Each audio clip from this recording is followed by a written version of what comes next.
여러분 혹시 이런 생각 해보신 적 있으신가요?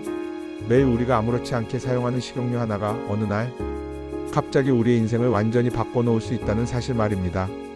뇌졸중, 뇌경색, 심지어는 갑작스러운 사망까지도 단 한 스푼의 기름 선택으로 달라질 수 있다면 믿으시겠습니까? 병원도 약도 수술도 아닌 단순한 식생활의 변화, 그 시작이 바로 부엌 한켠에 놓인 기름병이라는 사실, 오늘 이 시간 꼭 알려드리고 싶습니다. 오늘은 누구나 쉽게 놓치기 쉬운 아주 중요한 건강 정보를 중심으로 이야기를 나눠보겠습니다. 바로 기름 이야기입니다. 기름이라고 하면 요리를 위한 재료 정도로만 생각하시기 쉬운데요. 이 기름 하나가 뇌를 살리느냐, 망치느냐를 좌우할 수 있다는 사실을 알고 계셨나요? 특히 오늘 말씀드릴 주제는 뇌경색 예방입니다. 뇌경색 들어보셨죠? 흔히들 허혈성 뇌졸중이라고도 부르는데요. 이는 뇌로 가는 혈관이 막혀 뇌세포의 산소와 영양 공급이 차단되면서 발생하는 치명적인 질환입니다.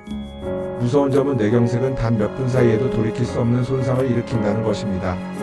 단 3분, 3분이면 뇌세포는 손상을 입고 10분이 지나면 생명에도 지장을 줄 수 있는 아주 위급한 상황이 벌어질 수 있습니다. 특히 연세가 있으신 어르신들에게 이 뇌경색은 더더욱 치명적입니다. 60을 넘기신 분들, 70이 가까우신 분들, 혹은 그보다 연세가 더 많으신 분들께 이 뇌경색은 어느 날 갑자기 예고도 없이 찾아옵니다. 평생을 스스로의 힘으로 살아오셨던 분들이 하루아침에 말이 어눌해지고 한쪽 팔다리를 움직일 수 없게 되고 식사나 용변도 혼자의 힘으로 해결할 수 없게 되는 경우가 많습니다. 많은 환자분들과 가족들이 이 급작스러운 변화 앞에서 깊은 충격과 고통을 겪고 계십니다. 하지만 여러분, 이 무서운 질환을 단순한 식생활의 변화만으로도 어느 정도 예방할 수 있다는 사실 꼭 기억해 주셨으면 합니다. 그 변화의 핵심이 바로 기름입니다. 식용유, 들기름, 참기름, 올리브유, 우리가 매일 먹는 음식에 사용하는 이 기름들이 뇌혈관, 건강과 밀접하게 연결되어 있습니다. 자, 오늘 방송의 목적은 단 하나입니다. 어떤 기름이 뇌혈관을 막는 주범인지, 그리고 어떤 기름이 오히려 뇌를 살릴 수 있는지, 그 차이를 정확히 알려드리는 것. 여러분의 식탁 위에 놓인 기름 한 병이 여러분과 가족의 건강을 바꿀 수 있는 만큼 꼭 집중해서 들어주시기 바랍니다. 우선 우리가 가장 많이 접하게 되는 정제 식용유에 대해 말씀드릴게요.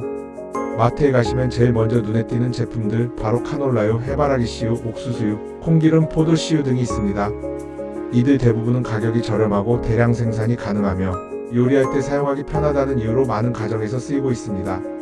하지만 이 기름들에는 한 가지 공통점이 있습니다.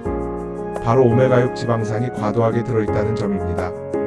오메가6 지방산 들어보신 적 있으시죠? 원래 이 성분은 우리 몸에 필요한 지방산 중 하나입니다. 문제는 지나치게 많이 섭취할 경우입니다. 오메가6이 과도하게 쌓이면 몸속에서 염증 반응을 일으키고 혈액이 끈적끈적해지며 혈관벽에 나쁜 영향을 주게 됩니다. 결과적으로 혈전, 즉 피떡이 생기기 쉬운 환경이 되는 것이죠. 혈전이 뇌혈관을 막으면 그게 바로 뇌경색입니다. 우리가 매일 아무렇지 않게 먹는 튀김, 가공식품, 인스턴트 음식에는 이런 정제 기름이 다량 사용되고 있습니다. 통계에 따르면 현대 한국인의 오메가6 섭취량은 과거보다 무려 10배 이상 늘어났습니다. 전통적인 한국 식단, 그러니까 참기름이나 들기름 위주의 식생활을 유지하던 시절과는 완전히 다른 상황입니다. 그렇다면 어떻게 해야 할까요? 정답은 아주 간단합니다. 기름을 바꾸는 것입니다. 오메가6 위주의 정제유에서 벗어나 오메가3이나 단일 불포화 지방산이 풍부한 기름으로 바꾸는 것. 이 변화 하나만으로도 여러분의 뇌혈관은 훨씬 건강해질 수 있습니다. 자, 그럼 어떤 기름이 우리의 뇌를 보호하고 혈전을 줄이며 실제로 뇌경색 위험을 낮추는 데 도움이 되는지 구체적으로 2가지 기름을 소개해 드리겠습니다. 또한 제품을 고를 때 주의해야 할 점, 보관법, 섭취 방법까지 자세히 알려드릴 테니 절대 놓치지 마세요. 본격적으로 어떤 기름을 선택해야 하는지 그 기준에 대해 알려드리겠습니다. 이 2가지 기름만 알고 바꾸셔도 뇌경색뿐 아니라 전반적인 심혈관 건강에도 큰 도움이 됩니다. 그 첫 번째는 바로 엑스트라버진 올리브유입니다. 엑스트라버진 올리브유 많이 들어보셨을 겁니다. 이 기름은 지중해 식단의 핵심 요소로 유럽에서 오랫동안 사랑받아온 식품입니다. 주성분인 올레산은 단일 불포화 지방산으로 몸속 염증을 줄이고 혈관 내벽을 보호하는 역할을 합니다. 특히 나쁜 콜레스테롤 수치를 낮추고 좋은 콜레스테롤 수치는 높여주는 역할을 해 혈관 건강에 매우 유익하다고 알려져 있습니다. 뿐만 아니라 엑스트라버진 올리브유는 혈소판의 응집을 억제해 혈전 형성을 막는 데에도 효과적입니다. 바로 이 혈전이 뇌혈관을 막아 뇌경색을 유발하는 직접적인 원인이기 때문에 이런 작용은 매우 중요하다고 할 수 있습니다. 여기서 중요한 점, 반드시 엑스트라버진이라는 표기가 있는 올리브유를 선택하셔야 한다는 겁니다. 일반 올리브유나 퓨어 올리브유는 정제 과정에서 영양소가 대부분 사라지기 때문에 기대한 효과를 보기가 어렵습니다. 올리브유를 구매하실 때 주의해야 할 사항 몇 가지 알려드릴 겸 첫째, 병의 색상이 짙은 녹색이나 갈색인지 확인하십시오. 빛에 약한 성분이 많기 때문에 투명한 병은 피하시는 게 좋습니다. 둘째, 원산지가 중요합니다. 스페인, 이탈리아, 그리스 등 전통적인 생산국에서 제조된 제품을 선택하시는 것이 좋습니다. 셋째, 수확 연도와 유통기한이 명확히 표기되어 있는지 확인하십시오. 가격이 지나치게 저렴한 제품은 품질을 의심해 보셔야 합니다. 섭취 방법도 간단합니다. 하루 한 스푼 공복에 샐러드, 요거트, 두부 등에 곁들여 드시면 됩니다. 단, 가열하면 유효 성분이 파괴되기 때문에 반드시 생으로 드셔야 한다는 점 기억하세요. 그리고 개봉 후에는 가능한 빨리 3개월 안에 드시는 것이 좋습니다. 두 번째 추천 기름은 바로 들기름입니다. 들기름은 우리나라 전통 식단의 핵심 재료 중 하나였지만 현대에 와서는 점점 사용 빈도가 줄어들고 있습니다. 그러나 들기름은 뇌 건강을 생각한다면 반드시 다시 식탁 위로 올려야 할 기름입니다. 들기름의 가장 큰 장점은 오메가3 지방산이 풍부하다는 점입니다. 전체 지방산의 60% 이상이 오메가3으로 구성되어 있어 뇌세포를 보호하고 염증을 억제하며 혈전 생성을 줄이는 데 매우 탁월합니다. 또한 기억력 향상에도 긍정적인 영향을 준다고 알려져 있어 중장년층 이상에게는 정말 좋은 선택입니다. 들기름은 특히 비타민 E와 항산화 성분도 풍부하여 노화 방지와 세포 손상 억제에도 도움을 줍니다. 국에 한 스푼, 나물에 한 스푼, 비빔밥에 한 스푼씩만 더해도 충분한 섭취가 가능합니다. 하지만 들기름은 산패가 매우 빠르다는 단점이 있습니다. 반드시 냉장 보관하시고 개봉 후 한 달 안에는 다 드시는 것을 권장합니다. 산패 여부는 냄새로 확인하실 수 있는데요. 고소한 향이 아니라 비릿하거나 쩐내가 날 경우 절대 드시지 마시고 버리셔야 합니다. 또 하나, 들기름 역시 가열 시 오메가3가 쉽게 파괴되므로 반드시 생으로 섭취하시는 게 좋습니다. 정리하자면 엑스트라 버진 올리브유와 들기름, 이 두 가지 기름은 뇌혈관, 건강을 지키는 데 있어 핵심적인 역할을 합니다. 지금 여러분의 식탁 위 기름을 이 두 가지 중 하나로 바꾸는 것, 그것이 바로 건강한 뇌를 위한 첫걸음이 될 수 있습니다. 이제 반드시 피해야 할 위험한 기름들, 그리고 그 이유에 대해 심층적으로 알려드리겠습니다. 잘못된 기름 선택이 어떻게 뇌경색의 위험을 높이는지 생생한 사례와 함께 전달드릴 예정이니 꼭 함께 해주시기 바랍니다. 앞서 우리가 일상에서 자주 사용하는 정제, 식용유의 위험성과 뇌 건강을 지키는 데 도움이 되는 엑스트라 버진 올리브유와 들기름의 효과에 대해 알아보았습니다. 이번에는 반대로 반드시 피해야 할 위험한 기름 3가지에 대해 집중적으로 이야기 나눠보겠습니다. 첫 번째로 절대 피해야 할 기름은 마가린과 쇼트닝입니다. 이름은 익숙하지 않으실 수 있지만 제과 전 빵이나 크림, 과자류에 자주 들어가는 이 기름은 바로 트랜스 지방의 덩어리라고 보시면 됩니다.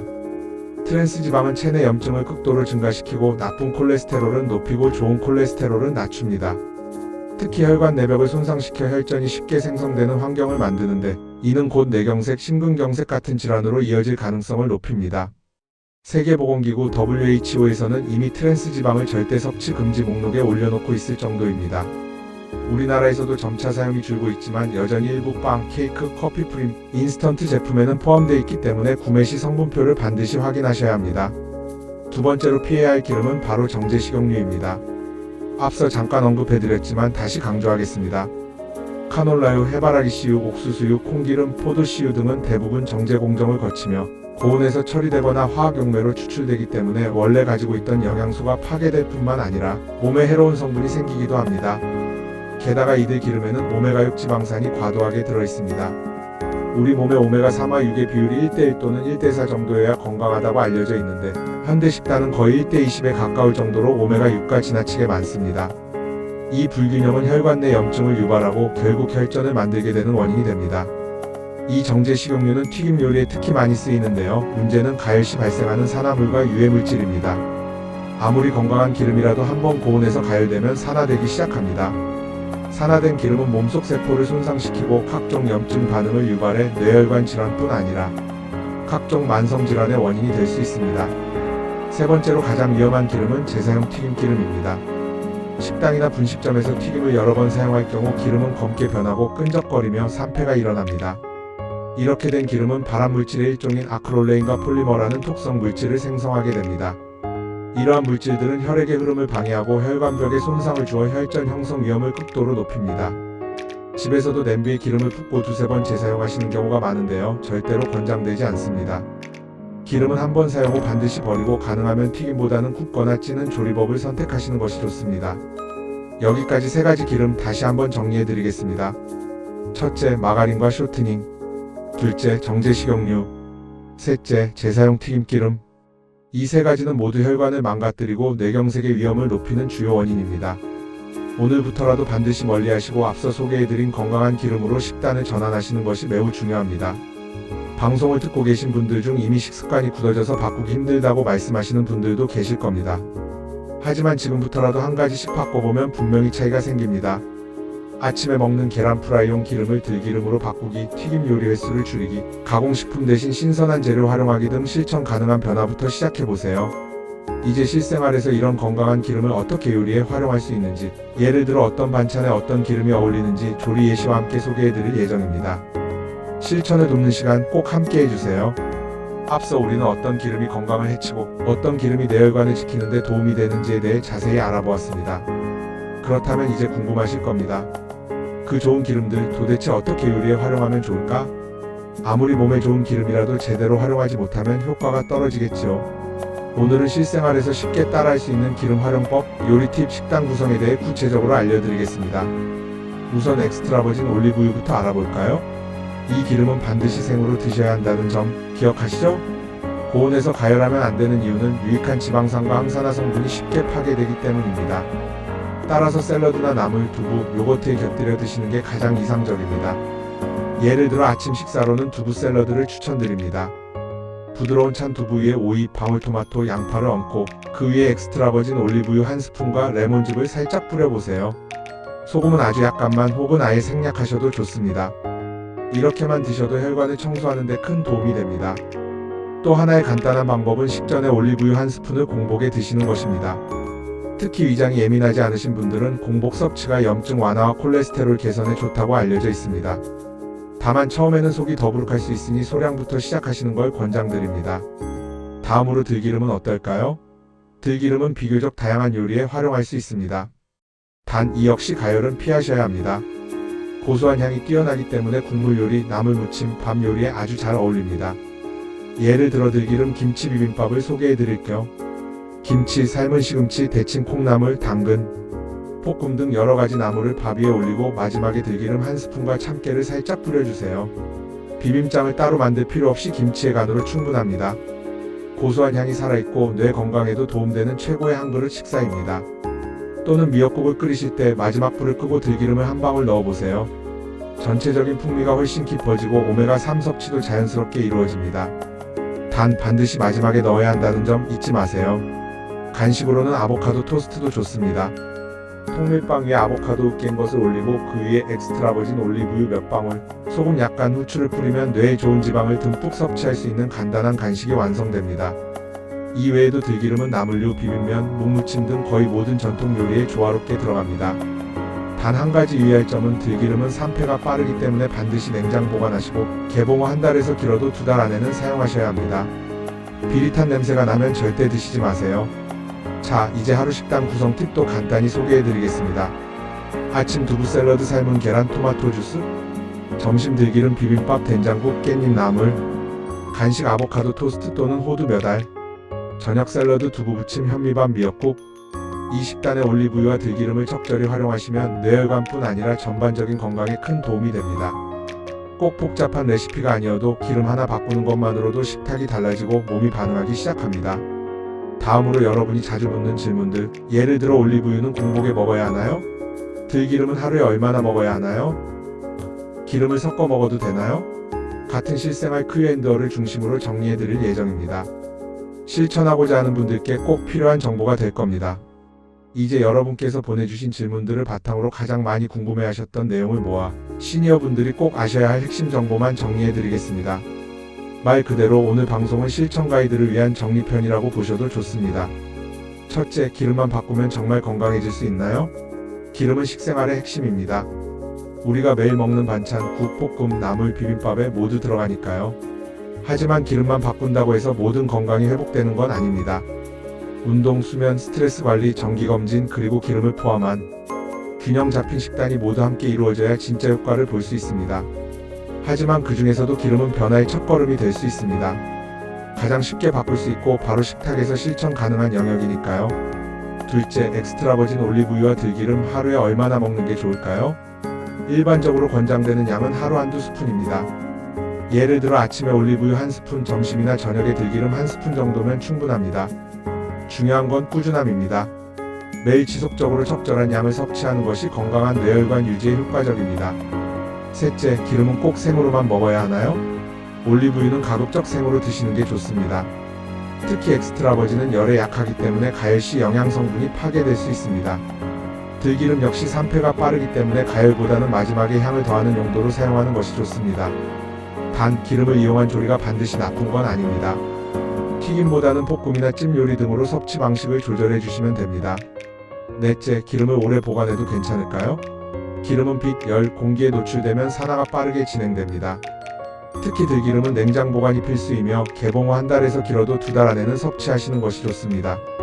올리브유는 직사광선을 피하고 서늘한 곳에 보관하며 개봉 후 3달 이내에 드시는 것이 권장됩니다. 다섯째, 이런 기름을 어디서 구매하면 좋을까요? 제품을 구매할 때는 반드시 유기농 인증, 생산지 표시, 착유 방식 등을 확인하십시오. 올리브유는 엑스트라 버진이라는 문구가 있는지, 들기름은 저온 압착 방식으로 만들어졌는지를 보시고 구매하시면 좋습니다. 시중 마트보다는 전문 건강식품점이나 온라인 유기농 전문몰을 활용하시는 것도 하나의 방법입니다. 여섯째, 연세가 많은데 지금 바꿔도 의미가 있을까요? 물론입니다. 오히려 지금이 가장 중요한 시기입니다. 60, 70, 80이 넘으신 분들께는 지금의 식습관이 건강을 유지하거나 악화시키는 결정적 요소가 됩니다. 병원에서 약을 처방받기 전 혹은 이미 약을 드시고 계시더라도 식단을 바꾸는 것만으로도 큰 차이를 느끼실 수 있습니다. 실제로 많은 시니어 분들이 기름 섭취 습관을 바꾼 후 두통이 줄어들고 혈압이 안정되고 몸이 덜 무겁다고 느끼신 사례가 많습니다. 일곱째, 들기름과 올리브유를 함께 먹어도 괜찮을까요? 네, 가능합니다. 성질이 다르기 때문에 서로의 영양을 보완해주는 조합이라고 보시면 됩니다. 다만 한 끼 식사에서 기름만 과도하게 사용하지 않도록 주의해주세요. 한 끼에 2스푼을 넘기지 않는 정도가 적당합니다.